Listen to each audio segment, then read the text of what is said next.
Life is one long challenge, is it not? And some of those challenges clearly strike us as the imaginary wind just hit us and threw us off balance. Ever moved across country? That'll throw you off balance.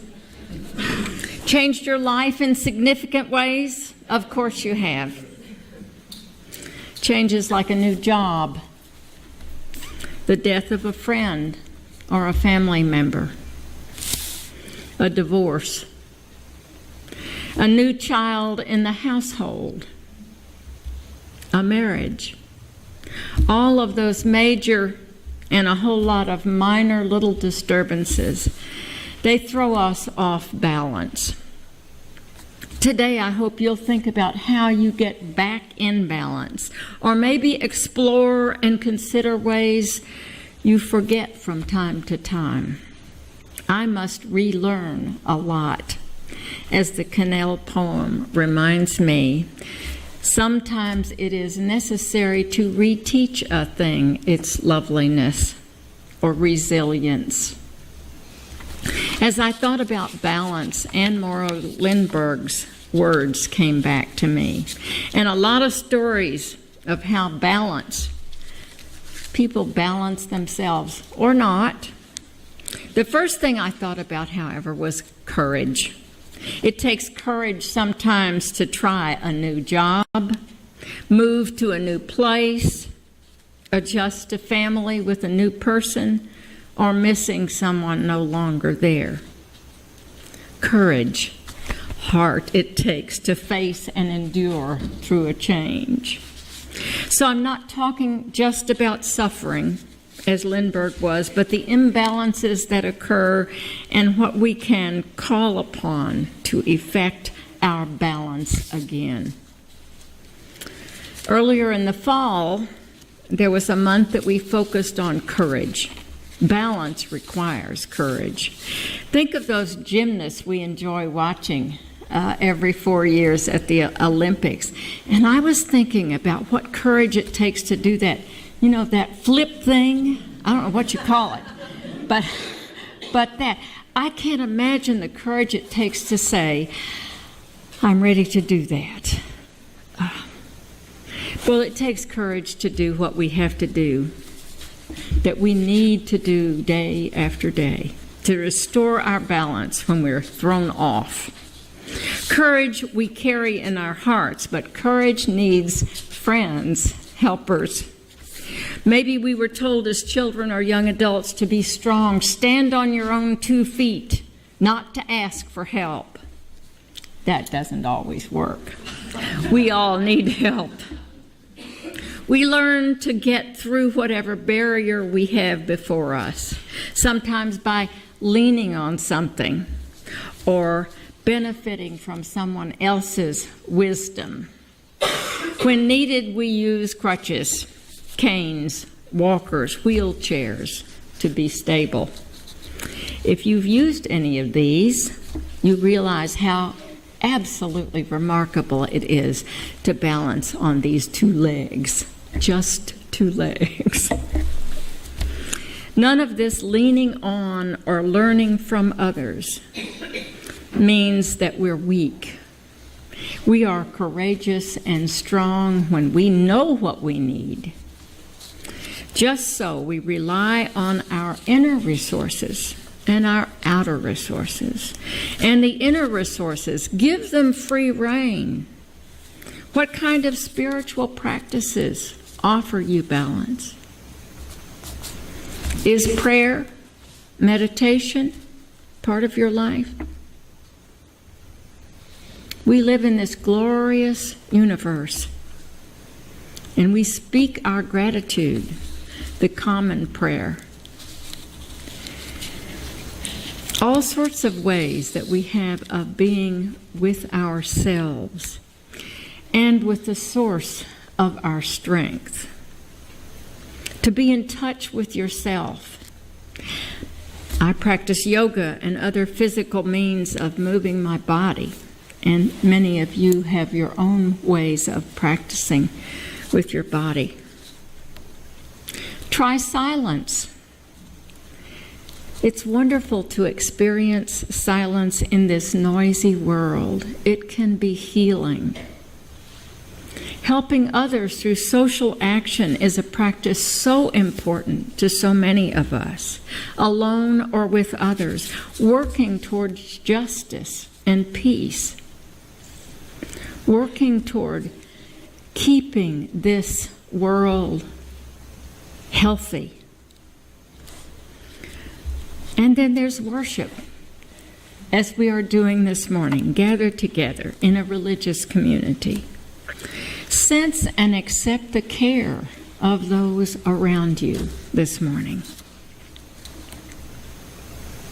Anne Morrow Lindbergh suggests practices to regain one's balance: patience, love, openness, and the willingness to remain vulnerable. Take patience. Does anybody want to be patient? Not me.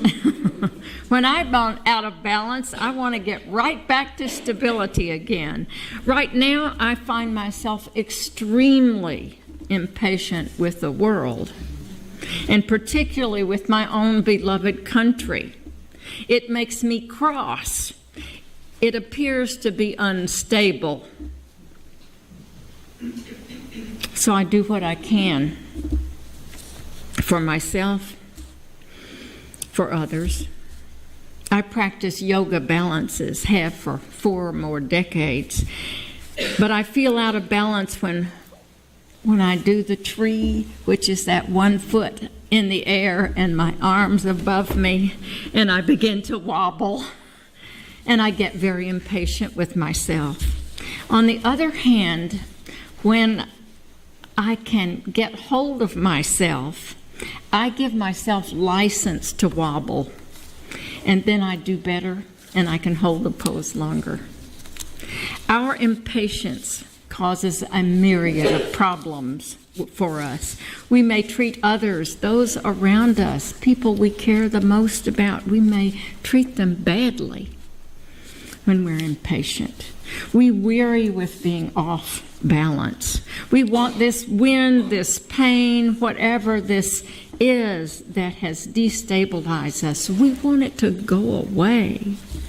We forget it takes time to develop patience and balance again. I'm really thinking of stories this week, and I thought of a Middle Eastern story. A philosopher made an appointment with Nasruddin, who was a great judge, teacher. And when the philosopher arrived at the appointed time at Nasruddin's house, Nasruddin was not there. So this man stomped around in the front, knocked on the door, got more and more irritated as he waited. And finally, in his absolute impatience, he wrote on the door, "Stupid oaf," and off he went. Nasruddin was down at the tea house visiting with friends and telling stories. Came back and realized he'd missed the appointment. He rushed off to the philosopher's house and apologized that he had forgotten. "But I remembered as soon as I got home and saw that you'd written your name on the door."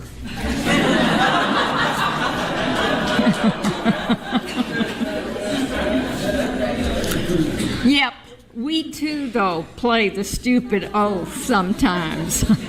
When our timing, our balance is off, sometimes patience is elusive. Lindbergh mentioned, of course, love.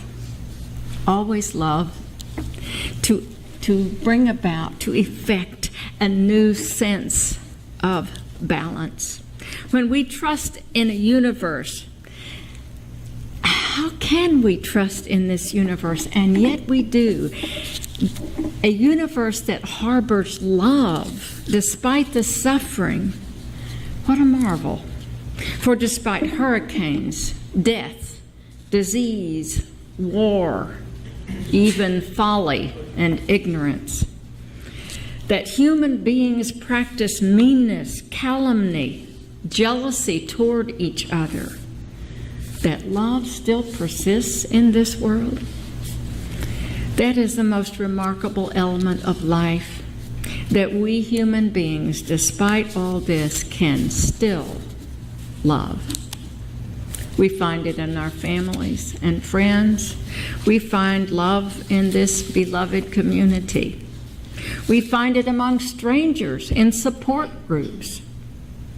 Leaning on the love that others offer us gives us the stability we lack when the winds of change knock us off. Sometimes I feel I can hardly stand on these two legs. Do you feel that way? Doubtless. That is one of the many times when we need love. Whatever our spiritual bent, love is at its base, the core, the heart of this religion, that we are beloved. The poet Raymond Carver, dying from cancer at the end of his life, wrote this little fragment. And did you get what you wanted out of this life? Even so, I did. And what did you want? To call myself beloved, to feel beloved on this earth.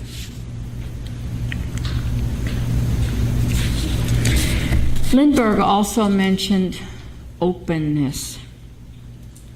I hear that as the ability to open ourselves to the universe, rather than focusing only on whatever blew us off balance, that kind of restricted vision. When we focus entirely on the difficulty, it engulfs our lives. We become the victim of the situation. It destroys our possibilities. Another story occurred to me, this one from the Zen Buddhist tradition. Two monks traveled to a monastery far off, and they came to a stream, and there was a little woman sitting by the side of the creek, and she beseeched them, "Carry me across." And the first monk was horrified. His vow said he is not to speak to a woman, much less touch one. And so he just went right on through the creek, heavy current and all. He made it to the other side. And the second monk just kind of squatted down and let the woman crawl on his shoulders. And he carried her across the creek. And then he squatted down on the other side and let her crawl off. And the two monks went on toward the monastery. But that first monk was getting more and more irritated when he was thinking about this. And he just began fuming. And finally, after about an hour, he turned to his fellow monk and he said, "What do you think you were doing? You're ruining our reputation. You know we're not supposed to speak to a woman, much less touch one." And the other monk smiled at him and said, "I put the woman down back there at the creek, but I see you're still carrying her." And that's what we must do. We must let go. By letting go, we open ourselves to possibilities, to laughter, to love, to wonder even, to grace, to balance again. The last thing Anne Morrow Lindbergh mentioned was a willingness to remain vulnerable. Why would I want to stand in the strong wind again and be buffeted about? But I can't stand in one balanced position forever. If I do, I compromise all those possibilities that might lie ahead of me. To continue to love is to remain vulnerable. To move my body from that balanced position is to risk instability. There's a walking meditation taught by Thich Nhat Hanh. And you walk very slowly. But something strange happens. When you walk very slowly, and that foot is in front of you, there's a split second when you're out of balance. We normally walk so fast that we don't pay attention to that. But when I walk really slowly, I feel that, just that moment when you could knock me over because I'm not in balance. To me, the walking meditation demonstrates how I am constantly in and out of balance, and grateful when I feel balanced again. When I was practicing doing this one time, I realized I was sighing when I put that foot down and I felt stable again.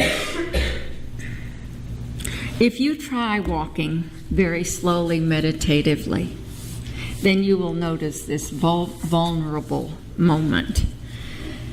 We risk falling. If you try walking, remember that. If you try that slow walking, we risk failure when we remain vulnerable. Yet it is the willingness to be vulnerable that saves us as human beings. It is the courage to take yet another chance at loving, at doing our work, at trying something new, or yet again. It may be an apology. Think about an apology you might need to make. Will it be received?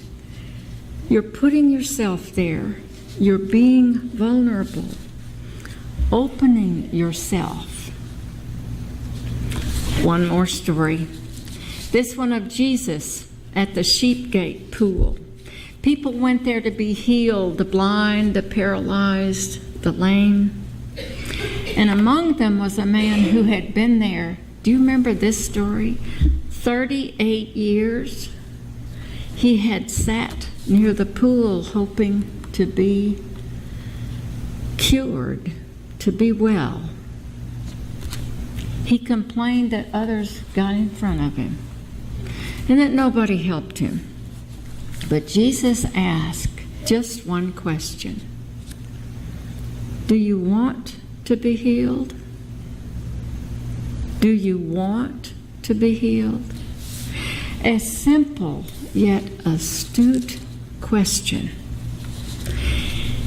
It is hard to choose to be vulnerable again. In that story, the man picked up his pallet and walked. He might have fallen. The miracle is that the man wanted to be well, to take the chance. He heard the question. Do we want to be healed? It is too hard sometimes to open ourselves to be vulnerable again. Do we want to risk instability again?